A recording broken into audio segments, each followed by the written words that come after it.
Você já parou para pensar com o que exatamente você está pensando? Não o que, mas com o que? Com que estrutura? Com que linguagem? Com que lógica? A maioria das pessoas vive inteira dentro de pensamentos que não são seus, palavras herdadas, argumentos copiados, emoções manipuladas por discursos prontos. Você acha que está decidindo, mas está apenas reagindo. Acredita que está sentindo, mas está apenas reproduzindo. É como tentar construir uma casa com ferramentas quebradas, ou pior, com as ferramentas do inimigo. Mas e se eu te dissesse que existe um mapa antigo, esquecido mas não perdido, que revela o caminho para limpar sua mente, domar sua linguagem e acender a centelha do pensamento vivo? Esse mapa tem um nome, chama-se Trivium, e se você ignorá-lo, estará sempre pensando com a mente dos outros.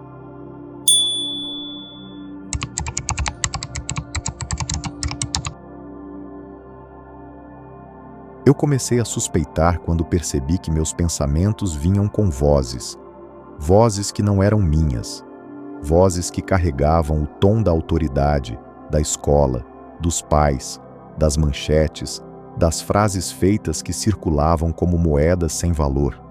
Pensamentos embalados em plástico, reciclados tantas vezes que já não sabiam mais o que significavam, e mesmo assim eu os consumia. Eu os defendia. Eu os usava para construir a imagem que fazia de mim mesma, sem nunca ter parado para perguntar: de onde vem isso que penso? De onde vêm essas palavras que uso? Por que elas se repetem? Comecei a notar que, como a água que corre por um leito antigo, a mente procura os mesmos caminhos. E se esses caminhos forem tortos, estreitos, sujos, ela seguirá assim mesmo, acreditando que é natural. A verdade é que eu estava presa num campo semântico que não escolhi, um cercado de linguagem pré-formatada, um vocabulário domesticado que limitava o que eu podia pensar, sentir e até desejar. Descobri com dor que meu mundo interno era um espelho sujo de discursos alheios e que a liberdade que eu buscava não estava nas ideias revolucionárias, nos livros exóticos ou nas teorias conspiratórias.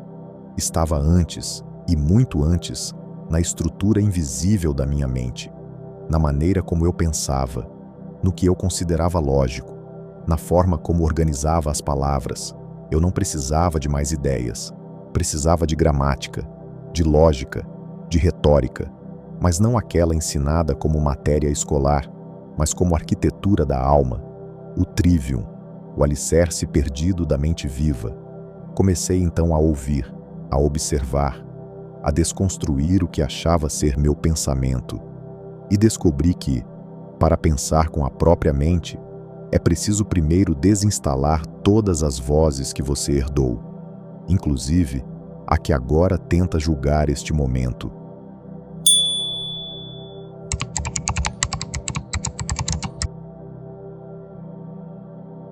Tudo começa com o nome. O mundo se revela na medida em que é nomeado. Quando uma criança aprende a dizer árvore, algo se abre em sua mente.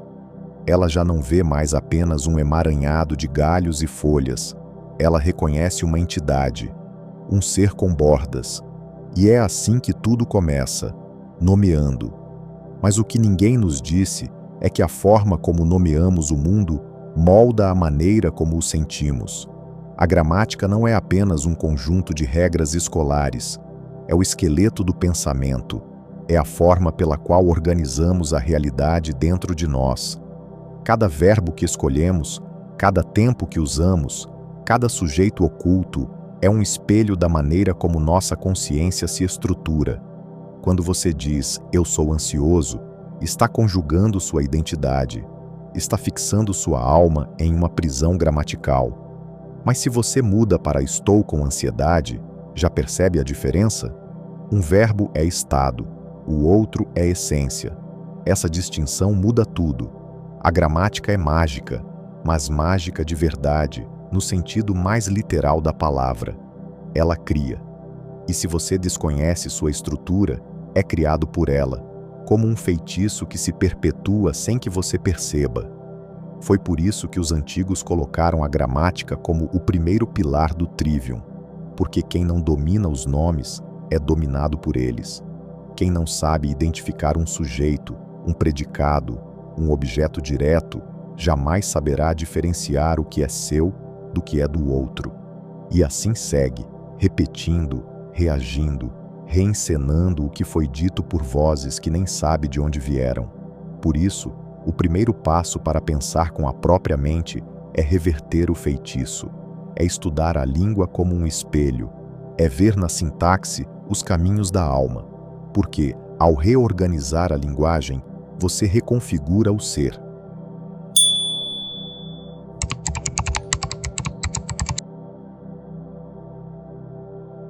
Houve um tempo em que eu acreditava que pensar era apenas seguir o fluxo das ideias, que bastava raciocinar, comparar, chegar a conclusões. Mas o que eu fazia era pular de premissa em premissa, como quem atravessa um rio por pedras instáveis, sem nunca perceber se havia chão. Foi então que a lógica apareceu para mim, não como uma ciência fria, mas como uma arte sagrada, uma purificação, como se cada silogismo fosse uma vela acesa num quarto escuro. A lógica não é sobre vencer debates, é sobre vencer a ilusão. Ela me ensinou que nem toda conclusão vem da verdade e que muitas verdades se escondem em premissas mal formuladas. Comecei a aplicar o filtro da lógica às minhas próprias certezas. Questionei o que chamava de óbvio. Observei como meus sentimentos moldavam meus argumentos, e não o contrário. Vi que a maioria das minhas opiniões não eram fruto de raciocínio, mas de repetição emocional. A lógica me obrigou a desacelerar, a desmontar cada ideia como quem desmonta um artefato antigo, com cuidado, com reverência. Ela me mostrou que pensar com clareza é um ato de humildade, que reconhecer uma contradição interna é um sinal de força, não de fraqueza, e que toda mente que deseja liberdade precisa aprender a se submeter às leis que governam o pensamento verdadeiro.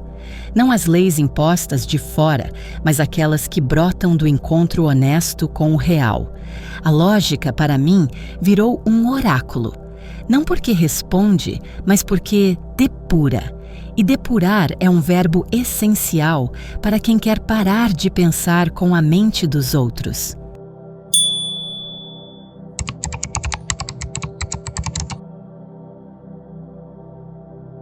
Na era da comunicação, ironicamente, esquecemos a arte de comunicar.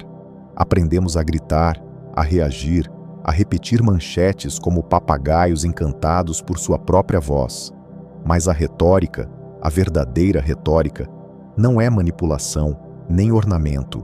Ela é a ponte entre o pensamento e o outro. É a arquitetura da expressão. Descobri isso quando percebi que, por mais que pensasse profundamente, minhas ideias morriam no silêncio se eu não soubesse como oferecê-las ao mundo. A retórica me ensinou que cada palavra carrega ritmo, intenção e destino, que não basta ter razão, é preciso saber despertar ressonância. Não se trata de convencer, mas de convocar. A boa retórica não subjuga, ela liberta. Ela acende no outro a chama que você acendeu em si mesmo. E para isso, é preciso escutar mais do que falar, sentir mais do que explicar. A retórica é, no fundo, o ato de traduzir alma em palavra. E isso exige domínio da linguagem, sim, mas também coragem interior. Coragem de se expor, de ser mal interpretado, de falhar na tentativa. É por isso que ela é o terceiro pilar do trivium. Sem expressão, não há transmissão. Sem forma, o conteúdo apodrece. E hoje, mais do que nunca, o mundo precisa de vozes que falem com presença, que não apenas informem, mas transformem, que despertem, que apontem para o invisível com a precisão do verbo vivo, porque quando a retórica é esquecida, a alma se cala, mesmo quando a boca grita.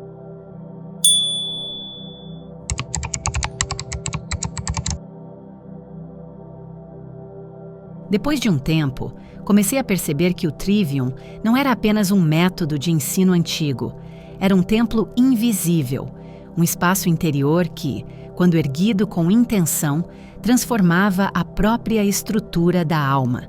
A gramática era o chão, firme, preciso, silencioso, onde as palavras ganhavam corpo.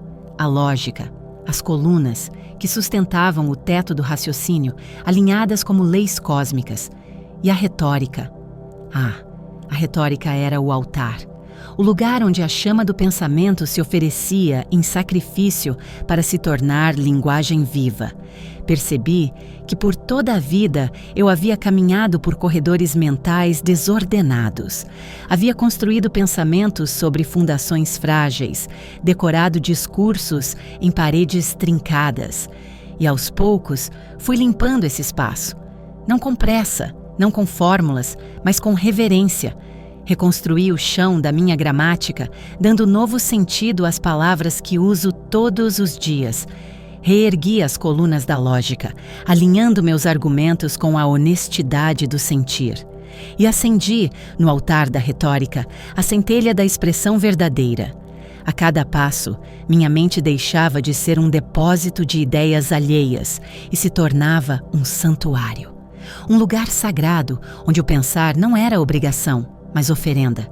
E eu compreendi, o Trivium não é sobre acumular conhecimento, é sobre ordenar o invisível, é sobre habitar-se com consciência, porque pensar com a própria mente é, antes de tudo, construir um templo onde a verdade pode morar.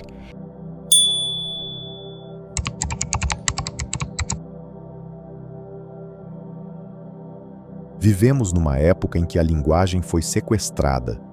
Palavras são esvaziadas, significados distorcidos, discursos engarrafados em slogans e algoritmos. E quanto mais ruído se produz, mais difícil é pensar. É proposital. Porque quem controla a linguagem, controla o pensamento. Quem controla o pensamento, molda os desejos. E quem molda os desejos, governa as escolhas. É assim que se domina um povo, não por armas, mas por vocabulário, não por censura, mas por saturação. O excesso de palavras inúteis intoxica a mente. O excesso de opiniões rasas destrói o discernimento. A mente fragmentada perde sua bússola interna. E então, quando você se pergunta: por que estou tão confuso? Por que não consigo me concentrar? Por que sinto que algo está errado e não sei o que? A resposta está na fundação. O Trivium está ausente. Sem gramática, você não nomeia o real. Sem lógica, você não organiza o sentido. Sem retórica, você não comunica o que sente, nem a si mesmo. O resultado é o que vemos. Pessoas reativas, frágeis, manipuláveis, pensando com a mente dos outros, falando o que ouviram, sentindo o que mandaram sentir. O mundo grita, e dentro da cabeça, o eco é ainda maior. Mas há saída, e a saída é interna. É reconstruir, em silêncio, esse templo do pensamento. É recuperar o domínio sobre sua própria linguagem. É filtrar o ruído com o fio da lógica. É se expressar com clareza, mesmo quando ninguém escuta. Porque quando você recupera a linguagem, você recupera o mundo.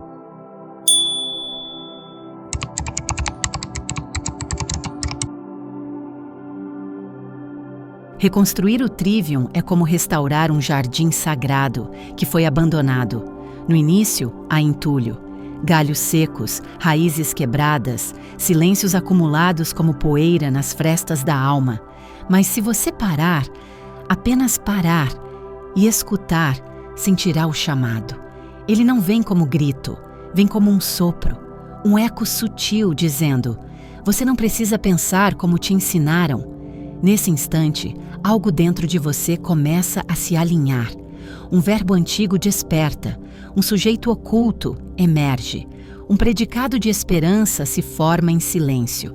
E então você entende, a liberdade começa na linguagem.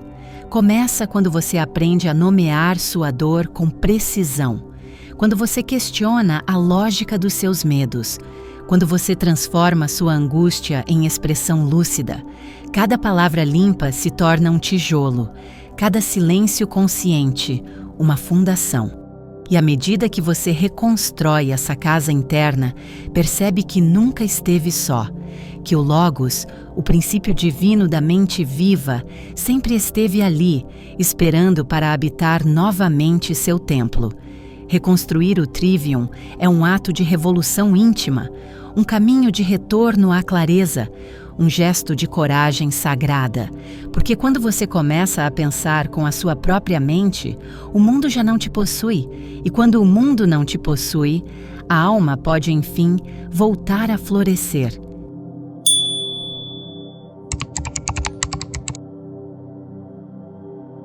Se você chegou até aqui, é porque há algo dentro de você que não aceita mais pensar com a mente dos outros. Algo que quer escavar o próprio templo interior e redescobrir o som original da sua voz. A cada palavra ouvida, a cada silêncio sentido, você está limpando os espelhos da mente e preparando o espaço sagrado para que o Logos possa habitar de novo em você. Agradecemos por caminhar conosco neste vídeo. Se essa mensagem acendeu algo em você, talvez seja o chamado que você vinha ignorando. Conheça nosso canal, onde cada vídeo é um passo para dentro do mistério que você carrega. Entre no Metaframe e veja além da história. Dizem que havia um homem que vivia dentro de uma casa torta. As paredes eram inclinadas, o teto pendia para o lado e tudo que ele tentava organizar escorregava. Um dia, cansado do caos, ele procurou um mestre. O mestre não lhe deu conselhos, nem plantas, nem ferramentas. Apenas entregou 3 palavras e disse: "Com isso, você poderá reconstruir tudo." As palavras eram ver, distinguir, entregar. O homem voltou e por dias não moveu nada, apenas viu. Observou com honestidade o estado da sua casa interna. Depois, começou a distinguir o que era seu do que fora colocado ali por outros. E, por fim, aprendeu a entregar. Não desistir, mas devolver com amor o que não lhe pertencia. Quando terminou, a casa ainda era a mesma por fora, mas por dentro havia se tornado um templo, e ele, um carpinteiro da própria mente. Desde então, quem passa por ali ouve, não martelos nem ruído, mas uma música antiga, como se o Verbo tivesse voltado a morar ali,